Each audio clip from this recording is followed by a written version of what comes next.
The next day, on the eve of the wedding, families and guests started arriving. As soon as Babs's parents arrived, they summoned him. "What's this nonsense we heard about you and Kemi?" his father inquired sternly. "Dad, nothing happened, trust me. I explained that to Derin, but she chose to believe what she wanted. I don't know why she had to come to you. This is between us," Babs defended.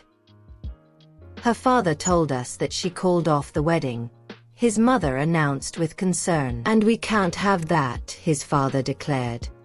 "Dad, Mum, I know you are thinking about the church, but what about my happiness? If Derin called off the wedding, then it's for the best," Babs announced. "Oh, so you can be with Kemi, right?" "Kemi is a sweet girl, but she is not a believer," his father argued. "She is a believer, Dad, and I love her very much. I don't want you to jeopardize your relationship and future because of Kemi. She is from a good family, her parents are our friends, but she is not what you need.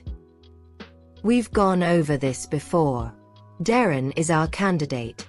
Her father has trained her well. I don't need to overemphasize the importance of marrying the right person as a minister," his father said. Babs took a deep breath before responding. "Dad, I understand the importance of my role in the church and respect the values you've instilled in me. But I also believe in love, and Kemi is the one I love. I can't go through with a marriage if it's not based on genuine feelings." His father's expression turned stern. "Babalola, you are the future of our church. Your union with Derin is not just about personal happiness. It's about the legacy of our church. Think about the spiritual welfare of the congregation." Babs nodded, conflicted. "I've thought about it, Dad, but I can't ignore my feelings. If Derin and I go ahead with the wedding, it wouldn't be fair to her or me. It's not the foundation we should build a marriage on." His mother sighed, a mix of disappointment and understanding in her eyes. "Babs, we want what's best for you. And sometimes, the path to happiness isn't easy. Listen to you, Father, and think of the congregations. So the congregation goes home to be with their loved ones, and I am stuck with a woman I have no feelings for. You will grow to love her," his mother said. "I doubt that very much. I don't even like her," Babs burst out. "This discussion is over. The marriage plans are on track. When her parents arrive, you will apologize to them, and if they agree, we will move the wedding date forward." Babs's father walked to the adjoining bedroom after that announcement. "Mum, please talk to him. I don't even want to take over the church. I can go to New York and run the church there. Tay is the one with the gift. Why not give him the church? I don't want it. You are the first son. Tay and Kahind will assist you. Mum, please. Your father's mind is made up, and you know he won't change his mind." When Derin's parents arrived, they also summoned her. "Dad, there is no way I can be with a man like him who is living in sin. He has no respect for me. I watched him since Kemi arrived, and he hasn't behaved like a believer. You have trained me to one day stand beside a great man of God and take this gospel of our Lord Jesus to the ends of the earth. You didn't do all that so I could be with a man like him. Yes, Derin, no child of mine will be stuck with a man who is not disciplined. He will soon be here with his parents, and I will let them know my decision. The wedding is cancelled. I thought marrying him would secure your future. His parents are well-respected ministers in the country and have one of the biggest churches in Africa. Even at that, you shouldn't mortgage my happiness. Why must I marry Dad? I can work in the church. I have no desire to get married. That is not an option. You have to settle down and have your own family, Derin's mother added. She tried to plead her case, hoping to break free from the predetermined path. Dad, Mum, I can't go through with this marriage. It's not just about him cheating on me. It's also about my happiness and the authenticity of the relationship. I can work in the church without being married. Her father's stern expression remained unyielding. Derin, we've invested so much in preparing you for this role. A marriage to Pastor Babalola would solidify our connection with a thriving church. You must understand the bigger picture. But, Dad, I can't sacrifice my happiness for the sake of the church's growth. I want a marriage built on love. Derin's mother interjected. You may not fully grasp the importance of this decision now, but in time, you'll understand. When the parents met, Babs didn't attempt to make excuses. His parents directed him to apologize and promise that such an incident would never happen again, and he complied. Derin's parents expressed their disappointment but decided to give Babs another chance, considering his parents' reputation. Both sets of parents agreed that the wedding should be moved forward. Derin felt incredibly frustrated with the outcome. When Derin reached her room, she was visibly upset. She picked up her phone and dialed her mystery friend. It didn't work. She said, "What do you mean it didn't work?" After my father had agreed to cancel the wedding, Babs came with his parents to apologize. And my father conceded, the wedding has been moved forward. Listen to me, we can't give up now. We will find another way. I promise. The other person said. Derin took a deep breath, appreciating the support. You're right. We need a plan. I won't let my life be decided by others. Remy also had a heart-to-heart with Kemi. Kemi, everything I do is to protect you. You're my only sibling, and I know you can be headstrong. I'm sorry for not being considerate of your feelings, and I regret not creating a safe space where you felt comfortable discussing your feelings for Babs. You would have dismissed it as infatuation, Kemi responded. Look, I was only trying to look out for you. Babs and I have resolved our differences, thanks to Emeka and Shalwa. I've realized that I haven't been a good friend. Anyway, I told him he has my blessings to be with you. You did. Kemi's expression immediately brightened with a smile. But his parents didn't accept Derin's breakup. Both sets of parents have agreed that the engagement stays, and their wedding has been moved forward. They're getting married in 3 months. Remy empathized with her sister's pain. I wish there was something more I could do. I never intended for it to turn out this way. I'm sorry, Kemi. Kemi was left heartbroken by the unexpected turn of events. While in her room, nursing her pain with Moyo attempting to cheer her up, Kemi received a text on her phone. Meet me at the resort manager's office in 5. Kemi excused herself and headed to the designated meeting spot. Upon arrival, the secretary directed her to go in. There, on the edge of the table, was Babs. Without hesitation, Kemi rushed into his arms, and they embraced each other tightly for a while. I'm sorry, Kemi, for the pain I caused you. I tried talking to my parents, but they didn't budge. I want you to know that even though I'm duty-bound to marry Derin, it's you I love. I need you to accept this decision and move on with your life. What you're asking me to do is hard, Kemi replied. I know, but it's in the interest of all concerned. Kemi pulled away from the embrace. Babs, how am I supposed to move on? This isn't something that can be easily forgotten or brushed aside. For 10 years we were apart, and when we met again our feelings intensified. We have something special, Kemi said, her voice tinged with sadness and frustration. Babs sighed. Yes, I know, but my hands are tied. I never wanted to hurt you, Kemi.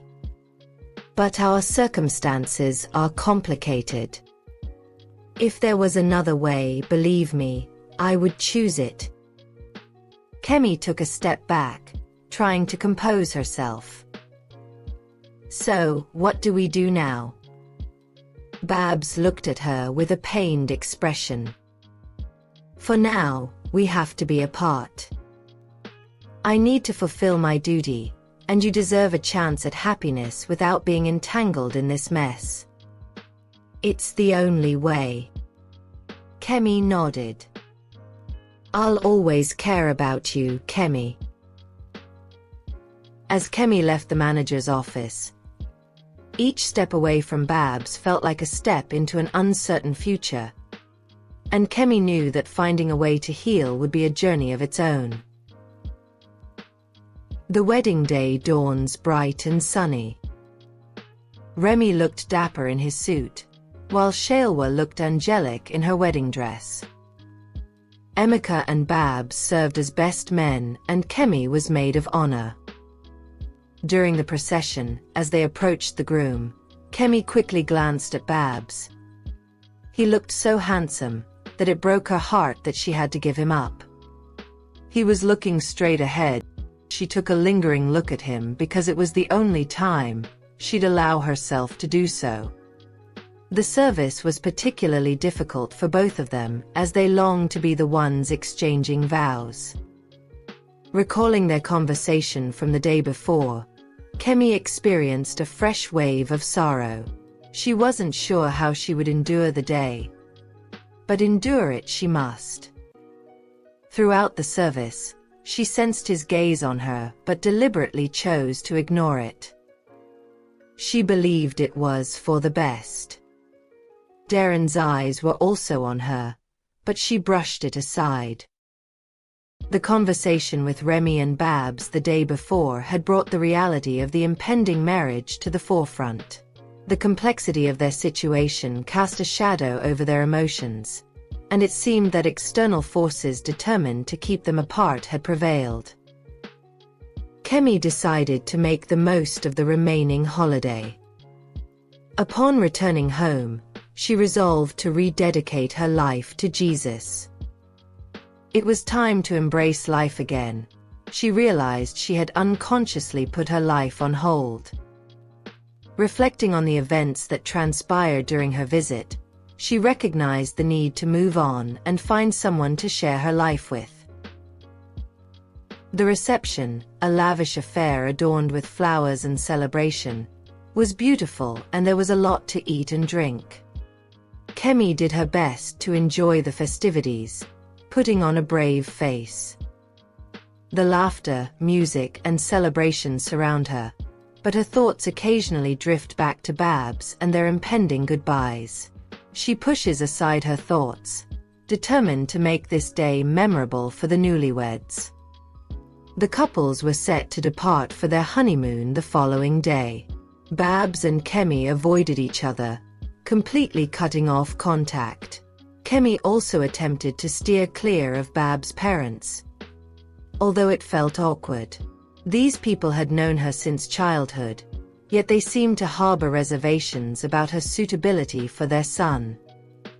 Eventually, Babs' mother sought out Kemi, apologizing and explaining that their actions were taken in the best interest of the church.